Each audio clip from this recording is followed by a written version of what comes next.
Welcome to the world of science fiction stories, and don't forget to like, share, and subscribe my channel. Enjoy the listening. First contact gone wrong, aliens stunned by humanity's warships. Hidden strength, the void between Earth and Mars shimmered as the UE's Sentinel dropped its stealth field.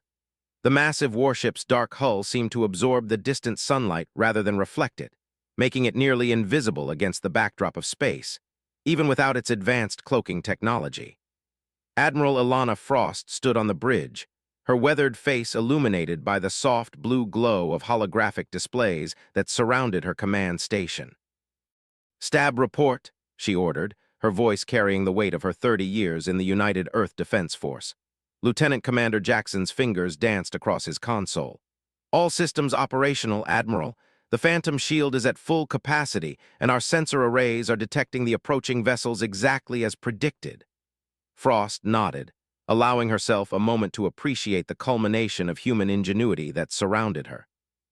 The Sentinel was the flagship of Earth's defense fleet, but what made it truly remarkable wasn't visible to the naked eye. Following the devastating resource wars that had nearly destroyed human civilization a century earlier, humanity had been forced to develop technologies that no pre-war scientist could have imagined. "How many vessels?" Frost asked, studying the tactical display. "7, confirmed Admiral, replying. "Lieutenant Rivera from the sensor station, they're using a propulsion system unlike anything in our database. Based on their deceleration pattern, they'll reach the Mars orbital line in approximately 3 hours. Frost's expression remained neutral, but her mind was calculating possibilities. Humanity had been monitoring deep space for centuries, searching for signs of intelligent life. The scientific community had long theorized that first contact was inevitable, but the military had prepared for all scenarios, from peaceful exchange to existential threat. "Open a channel to Earth Command, Priority Alpha," she continued. Within moments, the stern face of General Wei appeared on the main view screen. "Admiral Frost, I assume our visitors have arrived." "Yes, General. 7 vessels approaching from the Kyr belt. Their technology appears advanced, but we can't determine their intentions yet." General Wei's expression hardened. "The Security Council has authorized Operation Looking Glass. Remember your orders. Standard protocol dictates we appear technologically inferior while assessing their capabilities and intentions." "Understood, General. The Sentinel will initiate first contact using conventional systems only. The Phoenix Protocol remains on standby." The communication ended and Frost turned to her crew. "You all know what's at stake today. Humanity has prepared for this moment for generations. Our visitors might be peaceful explorers or something else entirely. Either way, we show them only what we want them to see." Commander Lee, Frost's executive officer, approached with a data tablet. "The rest of the fleet is in position, Admiral. The Aegis, Bulwark, and Defiant are maintaining stealth positions throughout the system. Earth's defensive matrix is on standby, but dormant." Frost nodded approvingly. After the resource war, humanity had developed along technological paths that emphasized deficiency and protection rather than outward destructive capability. While other civilizations might have focused on building bigger weapons, humans had learned the hard way that preservation was the true key to survival. "Our visitors are adjusting course," Rivera announced. "They're heading directly toward the Sentinel. They've definitely detected us as expected. Prepare first contact protocols. Power conventional engines only, maintain minimal shield presence, and keep weapons systems dormant. Let's not appear threatening." The bridge crew worked with practiced efficiency as the Sentinel transformed from its true, major form into the appearance of a much more primitive vessel.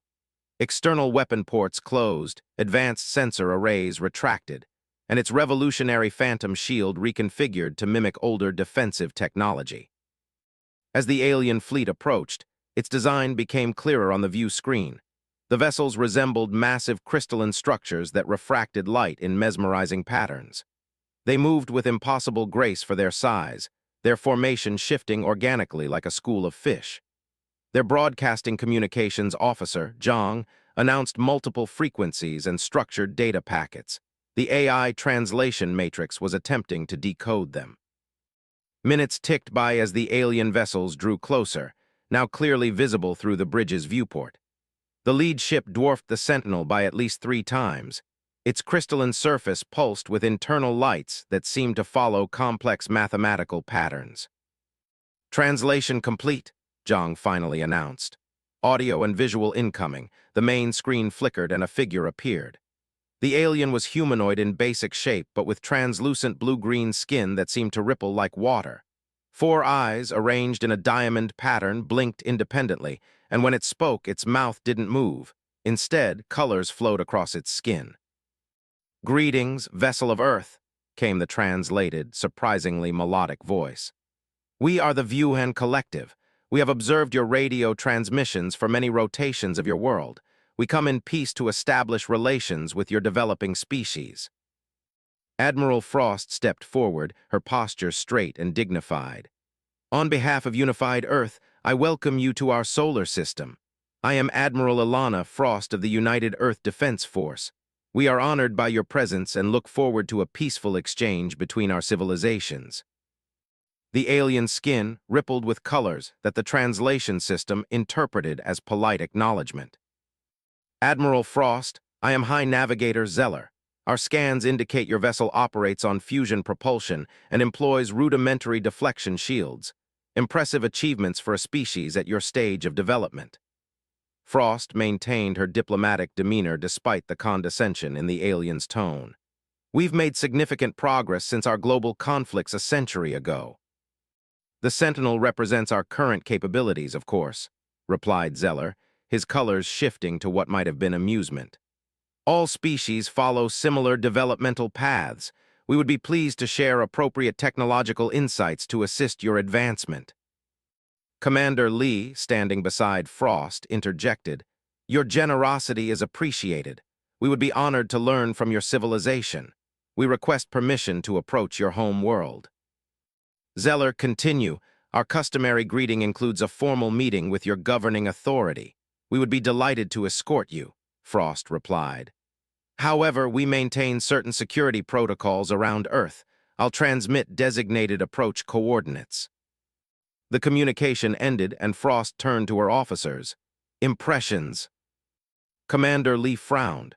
"Their condescending categorization of us immediately as primitive, and they're scanning us extensively," added Rivera from the sensor station. "Their technology is remarkably advanced, but they're not bothering to hide their surveillance, either extremely confident or deliberately intimidating or testing our reactions." Frost mused. "Notice how their translator understood our language immediately. They'd been monitoring us for longer than they implied." The Admiral moved to the tactical display, studying the position of Earth's hidden fleet. "They see what we want them to see. A species recovering from near self-destruction, cautiously venturing into space with technology centuries behind their own. Do you think they're hostile?" Commander Lee asked quietly. Frost's eyes narrowed. "I think they're calculating whether that calculation leads to cooperation or conflict. It depends on what they believe they can gain from us." She tapped a sequence into her console. "Transmit to all fleet vessels. Maintain stealth protocols but move to secondary defense positions and alert Earth Comm Command. Accelerate Phoenix protocol preparations. I want the entire system ready within 12 hours." As the Sentinel escorted the alien fleet toward Earth, Admiral Frost watched the massive crystalline ships with growing unease. The Wuhan scans continued to probe the Sentinel, focusing particularly on its power systems and structural weak points. They were being assessed, categorized, and potentially dismissed as a minor player in the galactic community. What the Wuhan didn't realize was that they were seeing only what humanity wanted them to see. The resource wars had taught humans a harsh lesson. Survival sometimes depended not on being the strongest, but on not being perceived as a threat until it was too late to be stopped. 3 days later, Frost stood in Earth's orbital command center as the Wuhan delegation arrived. Their diplomatic vessel dwarfed the human escort ships. Its crystalline hull created rainbow patterns across the station's observation deck. Behind her, General Wei and the Earth Security Council watched with carefully maintained expressions of diplomatic openness. "They're scanning everything," Wei muttered. "Particularly our defensive platforms. Let them look." Frost replied quietly. "The visible systems are 3 generations behind what we actually deploy." The UN delegation consisted of 5 live representatives with High Navigator Zeller at their center. Their towering, translucent forms drew stares from the human diplomatic corps as they entered the grand reception hall of the Orbital Command Center. "Your habitat is impressively constructed for your technological level," observed one of the UN, his skin rippling with patterns that the translation system interpreted as mild surprise. "Though our scans indicate your life support redundancies are minimal, we build according to our needs." "Needs, General Wei," responded evenly. "Earth's resources were severely depleted during our last global conflict." Another UN, introduced as Science Director Moff, gestured toward the viewports overlooking Earth. "Yes, we detected the radiation signatures of your nuclear exchange. Most species who survive such events require centuries to recover. Your resilience is noteworthy." What the UN didn't say, but what Frost and Wei understood clearly, was that humanity was being assessed, categorized, and potentially dismissed as a minor player in whatever galactic political landscape existed beyond their knowledge. Throughout the diplomatic reception, Frost noticed one of the UN fleet commanders repeatedly examining Earth's visible defense platforms through the observation windows. His skin patterns shifted rapidly in what the translation system couldn't interpret. "Your defensive capability seems focused on point defense systems," he commented. "A common approach for early spacefaring species," Frost smiled diplomatically. "We work with what we have. The resource wars taught us to be creative with limited means, an admirable adaptation." Thrall replied, though his tone suggested merely academic interest. "Most younger species invest heavily in offensive capabilities first. Your emphasis on defensive systems is unusual. Perhaps it reflects our priorities." Frost suggested, as the reception concluded. High Navigator Zeller proposed a formal technological exchange program, not too advanced, of course, as we have protocols for species at your development stage. Basic improvements to your propulsion systems, perhaps some assistance with your rather inefficient energy production methods. General Wei accepted graciously. "We would be grateful for any knowledge the UN collective wishes to share." Later in the secure briefing room, Wei's diplomatic facade vanished. "They're patronizing us. Their assistance amounts to technology we developed and discarded decades ago. They've miscategorized us," Frost agreed. "Based on what they can see, the question is, do we correct their misconception now or wait?" Frost considered the implications. If we reveal our true capabilities too soon, they might see it as a threat. If we wait too long, they'll establish protocols for interacting with us as a developing species that might be difficult to change. We nodded grimly. "Continue with Phoenix Protocol deployment. The Security Council has authorized full implementation. The UN should understand that humanity is not to be underestimated, but we'll reveal this on our terms, not theirs." As Frost left the briefing, she couldn't shake the feeling that the UN's apparent benevolence masked other intentions. Their scans had been too thorough, their questions too pointed about Earth's defenses. Something about this first contact felt like a carefully choreographed assessment. What the UN would learn when the time was right was that humanity's path to the stars had been very different from what they assumed. Cut off from external influence and recovering from near extinction, humans had developed technologies that approached problems from entirely different first principles. The Phoenix Protocol wasn't just a defensive system. It was a completely novel approach to manipulating energy and matter, and soon the UN would discover that appearances could be deceiving, especially when it came to a species that had nearly destroyed itself once and vowed never to be vulnerable again. Revelation 1 week after first contact, Admiral Frost stood on the bridge of the U's Sentinel, watching the main view screen with growing concern. The UN delegation had returned to their fleet the previous day, citing a need to consult with their collective leadership. Now, long-range sensors were detecting unusual energy signatures from the alien vessels. They'd repositioned their fleet. Lieutenant Rivera reported, "Formation suggests standard tactical advantage. Positioning, their energy signatures are changing, power levels increasing across all vessels." Frost's expression remained calm, but her voice carried new urgency. "Transmission to Earth Command, Possible Scenario Omega. All fleet vessels, prepare for Phoenix Protocol activation. Commander Lee moved to Frost's side. They're making their move sooner than we expected. They found something, Frost replied. Something that made them recalculate their assessment of us as a non-threat. The answer came moments later when Communications Officer Zhang announced, "Incoming transmission from the VUN command vessel." High Navigator Zeller appeared on screen, but the almost patronizing diplomatic demeanor had vanished. The colors flowing across his translucent skin now pulsed with rapid, sharp patterns. "Admiral Frost," he began without preamble, "our detailed analysis of your system has revealed concerning discrepancies. We have detected unusual quantum fluctuations throughout your solar system that do not align with your apparent technological development. Explain this inconsistency immediately." Frost maintained her composure. "I'm not certain what discrepancies you're referring to, High Navigator. Perhaps your sensors are detecting natural phenomena unique to our system." Zeller's colors darkened. "Do not attempt deception. The quantum signature patterns we've detected bear marks of artificial manipulation. Such technology contradicts everything else we've observed about your civilization." "I assure you," Frost began, but Zeller cut her off. "Furthermore, we've detected artificial constructs utilizing similar quantum signatures at the Lagrange points throughout your system, carefully concealed, but unmistakable to our advanced sensors. These are not the actions of a transparent, peaceful species." Frost's expression hardened. The VUN had discovered the Phoenix nodes, the distributed network of quantum manipulation devices that formed the backbone of Earth's true defensive capabilities. They were well hidden, but apparently not well enough from VUN technology. "High Navigator Frost," he continued, "respond carefully. Every species has the right to defend its home world. We've shared what we believed appropriate for initial diplomatic contact. The VUN Collective has protocols for integrating developing species into the galactic community." Zeller stated coldly, "Those protocols assume transparency and compliance.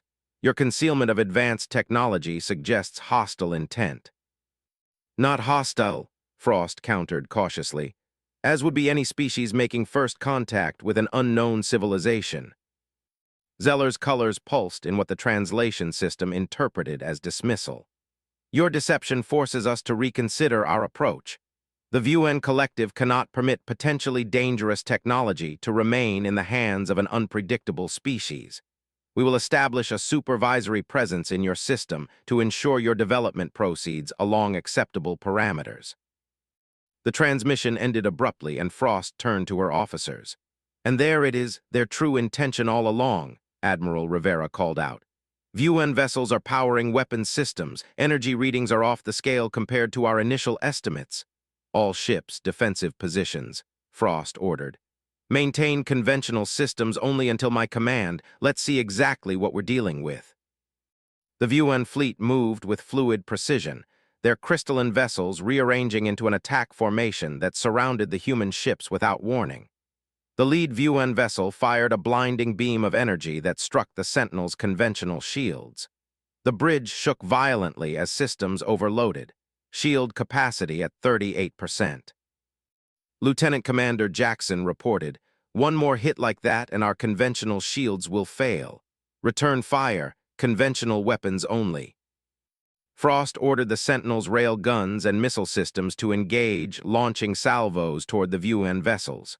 The projectiles struck crystalline hulls with minimal effect, barely scratching their surfaces.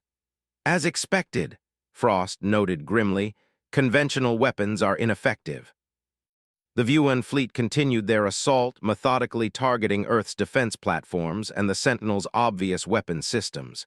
Their precision was clinical, their superior firepower evident. Admiral Commander Lee urged, "We need to activate Phoenix." Frost held up her hand. "Not yet. Earth Command needs confirmation of hostile intent for full activation." She opened a channel to Earth General Way. "We are under direct attack. Request Phoenix Protocol authorization." Way's response was immediate. "Authorization granted. Phoenix Protocol full spectrum activation." Frost allowed herself a small smile as she entered her command codes. All ships, initiate Phoenix Protocol full spectrum deployment throughout the solar system.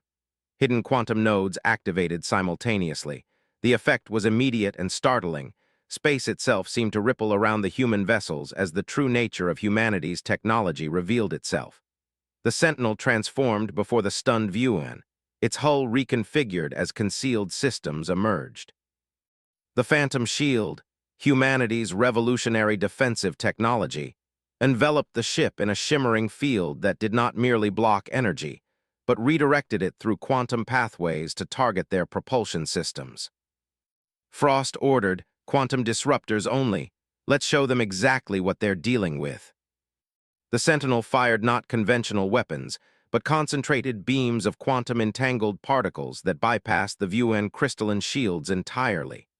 The alien vessels shuddered as their engines suddenly lost coherence, their elegant formations breaking apart as they drifted uncontrollably throughout the system. Earth's hidden fleet decloaked, dozens of warships materializing from an apparently empty space. Their advanced systems were now fully visible. They were attempting to regroup, Rivera reported, routing power to secondary systems. "Open a channel," Frost commanded. High Navigator Zeller appeared on screen, his color patterns chaotic with what could only be interpreted as shock. "What is this?" he demanded. "Your technology is not what you expected," Frost finished for him. "The resource wars taught humanity a harsh lesson. High Navigator, we nearly destroyed ourselves, and in rebuilding, we took a different path. While other species might have developed along predictable technological lines, our isolation forced us to approach problems differently. The quantum manipulation, our own discovery, was developed not to conquer, but to ensure we could never be conquered again. The Phoenix Protocol doesn't just defend. It renders conventional attacks useless by redistributing energy through quantum pathways." Zeller's colors stabilized into a pattern the translators couldn't interpret. "You concealed this capability deliberately." "Of course we did," Frost replied unapologetically. "You arrived in our system, immediately scanned our defenses, cataloged our supposed weaknesses, and then attempted to establish control over our development. Would you have acted differently in our position?" For several long moments, the UN leader was silent, his colors shifting slowly through patterns suggesting deep calculation. Finally, he responded, "The collective must reassess its evaluation of human civilization. Your technological development has clearly followed an unconventional path. We don't want conflict." "High Navigator," Frost stated firmly, "we will not be patronized, controlled, or threatened. Humanity is prepared to engage in genuine diplomatic relations as equals, not as a subordinate species awaiting guidance." The quantum disruptors had temporarily disabled the UN vessel's propulsion systems, but Frost knew they would soon adapt. That wasn't the point. However, the demonstration had served its purpose, revealing enough of humanity's true capabilities to force a recalculation without showing everything they could do. "Your vessel's propulsion systems will regain functionality in approximately 20 minutes, Frost informed Zeller. "Consider this demonstration the foundation for more honest diplomatic relations moving forward." After the transmission ended, Commander Lee approached Frost. "Do you think they'll retaliate once they've regrouped?" Frost shook her head. "No, they're pragmatic. They just discovered that a supposedly primitive species possesses technology that operates on principles they didn't anticipate. Their entire assessment framework has been invalidated." "What happens now?" Lee asked. "Now," Frost replied, watching the disabled UN fleet on the tactical display, "we prepare for real negotiations. No more pretense, no more condescension. They thought they found a naive young species they could guide, side with, and control. Instead, they found humanity." 2 days later, Admiral Frost stood in Earth's orbital command center as a much smaller UN delegation arrived. Only High Navigator Zeller and Science Director Moff had returned. Their posture was noticeably different, less imposing, more measured. Admiral Frost Zor began, his color patterns subdued. "The UN Collective extends formal apologies for our previous approach. Our protocols for contact with new civilizations clearly require revision." Frost nodded. "Apology accepted, High Navigator. Perhaps we can begin again with greater transparency on both sides. Indeed, Zeller agreed. Your quantum manipulation technology is unlike anything we've encountered in 17 other civilizations. The principles appear to function outside the conventional models of physics as we understand them. General Wei stepped forward. The resource wars forced us to rebuild with extremely limited resources. We couldn't follow traditional developmental paths, so we explored alternatives. Necessity drove innovation in unexpected directions. Science Director Moff's colors shifted in patterns suggesting intense interest. This suggests an intriguing hypothesis. Perhaps isolation from galactic standards allowed your species to approach problems without preconceptions that might have limited your thinking. An accurate assessment, Frost acknowledged. We developed what we needed to survive and protect ourselves, not knowing if or when we might encounter other civilizations. The collective would be interested in genuine technological exchange, Zeller offered, not as mentors but as equals with different perspectives. Your quantum approach could complement our crystalline technology in ways beneficial to both our civilizations. Frost allowed herself a genuine smile. That's an offer we'd be pleased to consider, High Navigator. I believe we have much to learn from each other. As the diplomatic discussions continued, Frost caught General Wei's eye across the room. They had prepared for first contact for decades, developing technology specifically designed to protect Earth from potential threats. The gamble had paid off, not through conflict, but by forcing respect where condescension had existed before. The Vuan had arrived expecting to find a primitive species they could guide and eventually control. Instead, they discovered that humanity, resourceful, innovative, and fiercely protective of its independence, would forge its own path among the stars. The Phoenix Protocol had never been about domination. It was about ensuring that humanity would never again be vulnerable, not to its own worst impulses, nor to the ambitions of others. Today, that protection had secured not just humanity's safety, but its place as an equal in a much larger galactic community. As Frost watched the Vuan discussing quantum theory with Earth scientists, their colors now flowing with patterns of genuine scientific curiosity rather than calculated assessment, she allowed herself to feel cautiously optimistic about the future. First contact had brought challenge and near conflict, but ultimately it had forced mutual respect, the only true foundation for lasting peace between civilizations.